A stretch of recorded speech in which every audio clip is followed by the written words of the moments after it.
Gracias, consejero presidente. Bueno, creo que la virtud principal de este proyecto de acuerdo es que da certeza acerca de cuál va a ser el monto total de financiamiento público a los partidos políticos en 2016. Ya se decía, 3,838,503,000 pesos por actividades ordinarias, 115,155,000 pesos por actividades específicas, 76,770,000 pesos en franquicias postales y 693,000 pesos en franquicias telegráficas, un total de 4,031 millones de pesos. Lo que este proyecto está haciendo es tomar en cuenta el salario mínimo vigente, multiplicándolo la fracción que corresponde, que es 0.65, por el total de ciudadanos empadronados al 31 de julio de 2015, como señala la ley, de tal manera que, a diferencia de lo que se hacía en el pasado,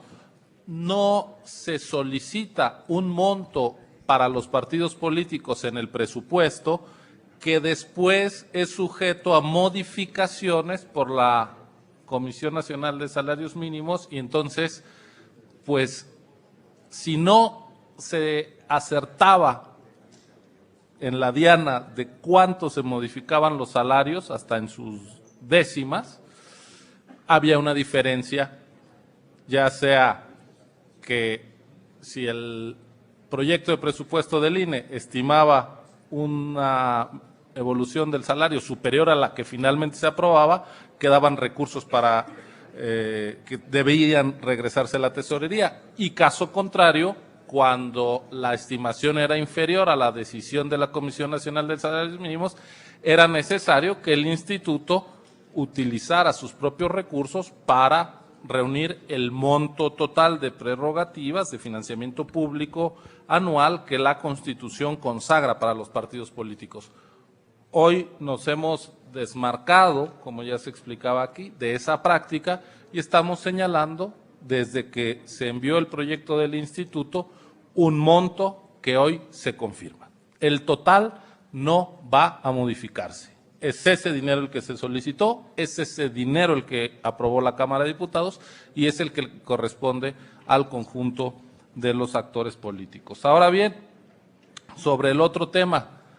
la división, como sabemos, un 30% de este monto de financiamiento ordinario se distribuye a partes iguales y un 70% en función de la votación para diputados federales de mayoría relativa. Desde mi punto de vista, si se llega a dar una modificación de la votación que aquí se está tomando como base por una decisión jurisdiccional, pues en su momento se hará la reasignación de estos recursos. Se ha hecho en el pasado sin que genere ningún sobresalto. Por ejemplo, en 2014, cuando dimos la bienvenida a 3 nuevos partidos políticos nacionales a esta mesa de consejo y por lo tanto al sistema de partidos, sus prerrogativas se les asignaron de la bolsa ya existente, y lo que se procedió a realizar fue una redistribución de los porcentajes que en cada administración se irían entregando. Eso podría hacerse sin ninguna duda. Por otro lado, quiero decir que confío en que esta sea la última vez que el Consejo General aprueba un financiamiento público a los partidos con base en el salario mínimo, dada el avance de la reforma para desindexar el salario mínimo de un conjunto de normas que lo han vuelto no ese salario de base que debe recibir todo trabajador, aunque no esté calificado, el salario que, como dice el artículo 123 constitucional, debe permitir dar alimento, vestido, educación, techo a una familia, lo cual no ocurre. El salario mínimo se volvió una unidad de cuenta y se le castigó en buena medida porque se decía, si se recupera el salario mínimo, además de que pueda, si bien podría beneficiar a los trabajadores que lo cobran, generaría presiones inflacionarias. Y como aquí